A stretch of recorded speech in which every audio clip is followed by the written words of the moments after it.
Hello everyone, my name is Havian and today I'll be going over some of the recent information that was released about Sword Art Online, Alicization Lycoris. This information comes from trailers that were meant to be revealed at the Taipei game show and from a recent developer livestream.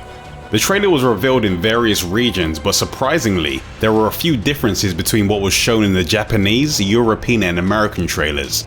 Some of those things were very minor, but others showed things that haven't been revealed yet. So I'll be going into all three trailers and the livestream to show you what I've found so far.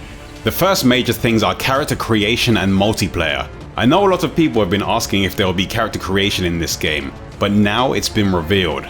During the main story you can switch between the other characters in your party, but you'll still be viewing everything from Kirito's perspective since he's the main character.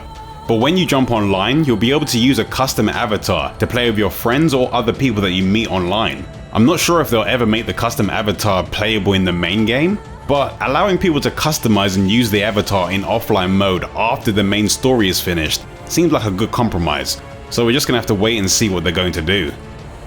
The character creation doesn't seem to be as deep as the customization systems in Fatal Bullet, but at first glance it does seem like you'll at least have a lot of hair and face options to choose from. The current customization options let you choose your player name, your online name, your gender, your hairstyle, your hair color, highlights for your hair, your face type, skin color, eye colors, your character's height, their body type, chest size, and their voice. For the multiplayer mode, you can have up to 4 players within a party, with each player being able to bring along an additional partner character. If I had to guess, in this multiplayer mode you'll probably select a mission, go out and fulfill the objective, and then return to some kind of a lobby. As for what that lobby is, I'm not sure. For all we know, you may be able to open up your game world to other people, so they can jump in and join you for multiplayer focused quests. One thing I'm not entirely sure about is how the multiplayer progression will work. Since you can have a custom character for online mode, I'm wondering if the character you customize is actually still Kirito and shares the same progression he has from the offline mode, or if it's an entirely different character that starts from scratch online. I guess we'll find out after we see the partners we can bring with us in multiplayer mode. If you can't select Kirito as a partner, then I assume that would mean your progression is shared because you're playing as a customized version of him. But that's just speculation at the moment, since I'm sure there's a lot more about this mode for them to reveal still. Along with the multiplayer and character creation reveal, the trailers showed some of the areas that you'll visit in the game, with the American trailer showing an extra scene of a town in the desert area. They also showed that the conversation system from the previous Hollow games will be making a return, and we got to see a bit of action from the updated combat system that seems to be faster than the version I played. When I played the game you had to use the D-pad to lock onto a target, which isn't really the best place to put it. But now it seems like you'll be using R3 to lock onto and switch targets during combat, which will make things feel a lot better than it did in the previous build. It also seems like the animations flow into each other much smoother. Previously, the animation lock caused the game to feel a bit sluggish, since you had to wait for some of the animations to end before you could do some other actions. So hopefully now it feels much better to play. The ally skill system was also revealed. In one of my previous videos I noticed that you could use the arts gauge for one other action, but at that time the name of the skill was hidden with question marks. But thanks to this trailer we can see that the final arts gauge skill is called an ally skill. Ally skills will let you chain together skills with all of your party members for a cinematic combo attack. It's still unclear which option will be the best use of your arts gauge, but I guess the way you decide to use it will depend on the situation and the amount of party members you have with you during a fight. So far the weapons that have been revealed are the one-handed swords, rapiers, daggers, maces, whips, katanas, two-handed swords and bows.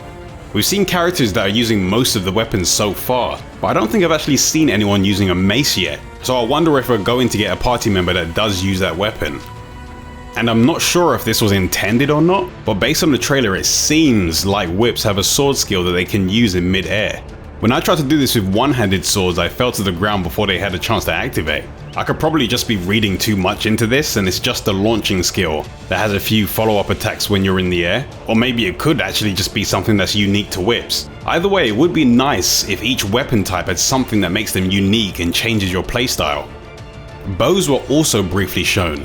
I'm not entirely sure how these will work yet since they are a ranged weapon, but since your sword skills can change depending on how long they're charged for, I'd assume that you can use a quick tap of a bow skill to use that skill quickly, but then if you keep holding down the skill, you may be able to freely aim it to hit certain parts of an enemy. This is just me guessing at this point, so we'll just have to wait until they show us more gameplay from all the weapon types. But bows do seem like a weapon type that I am interested in trying, and it is something a lot of people wish they could use back in Hollow Fragment. The developer livestream showed us something new about finishing arts. Finishing arts are special moves that can be used after charging up your arts gauge while fighting. Up until now, I assumed that each character would have one unique finishing art, but during the livestream, Kirito was shown to be doing a different finishing art than the ones that were previously shown during gameplay. This probably means that new finishing arts can be unlocked and swapped when necessary. So far we've seen finishing arts that seem to be unique to a character, but I wonder if there are finishing arts that are based on the weapon type a character is using as well. And I wonder if these are skills that our custom characters can use during multiplayer.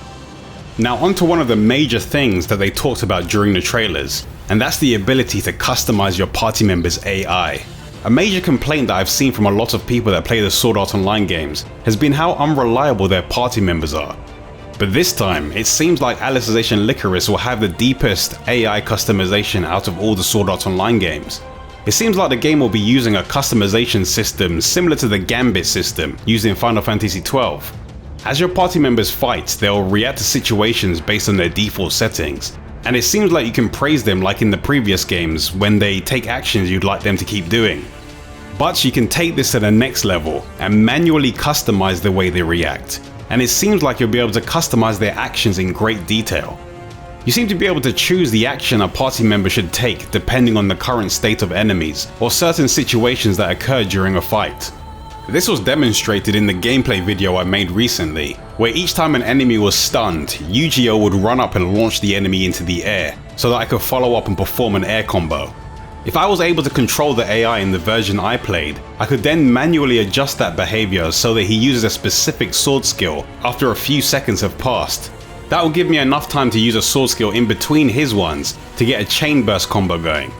Based on the example that was shown in the trailer, it seems like you can adjust up to 22 different parameters for each battle situation. So for the battle recording that activates when your target is ready for a chain burst, you can select what sword skill your partner uses, the timing window of when they should use it, how far away from the enemy they should be, what side of the enemy they should be standing, how they should react based on what their partner is doing. There seems to be a ton of things that you can tweak. But until I manage to get this in my hands, I can't say for sure how deep this system can go, or how reliable it will actually be. The trailer also gave us a small glimpse into character stats, equipment, and the upgrading system in the game. I assume that your strength, vitality, dexterity, and agility will have some kind of influence on your sword skills like in the previous games, but it seems like the main weapon stats may be worth paying attention to. The main stats on a weapon seem to be damage, attack, accuracy, defense, and evade. Accuracy does seem like a strange stat to have on a weapon in an action game, since if you hit the enemy, you'd expect the hit to connect. It's much more understandable in turn-based RPGs, or RPGs that use auto-attack. But thankfully, based on what I've played of the game, it was very rare that you missed an attack. And even in the dev streams, it seemed like it happened very rarely. So I assume the accuracy stat is there to give your equipment upgrades and maybe some of the skills you learn a bit more of a purpose. It could also be there to help with long-term progression and prevent people from being able to kill enemies that are much higher level than they are. But as always, I'm sure people will find all kinds of ways around these limitations, so we'll have to just wait until the game comes out to see what happens. Based on the extra space that's below the weapon stats and the way the previous games have been, I'm assuming certain weapons will have perks on them, and that location is where they'll be displayed. Based on this screenshot, it seems like weapon damage types are back as well, since this one-handed sword is marked as a slashing damage weapon. And it should come as no surprise to the people that have played the previous Sword Art Online games, but it looks like we will need to farm materials to be able to upgrade our weapons. So for those of you that are expecting the game to not be as grindy as the previous games, there's a chance that it's still going to have that grind. But personally, I'm fine with that as long as the gameplay is fun, and as long as the weapons are interesting enough to be worth the time I'd put into upgrading them.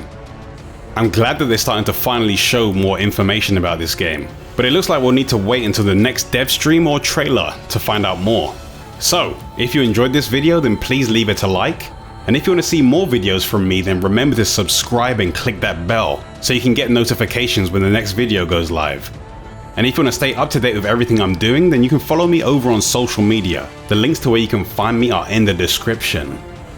I'll be making some new videos very soon, but until I make those videos, I'll see you all later.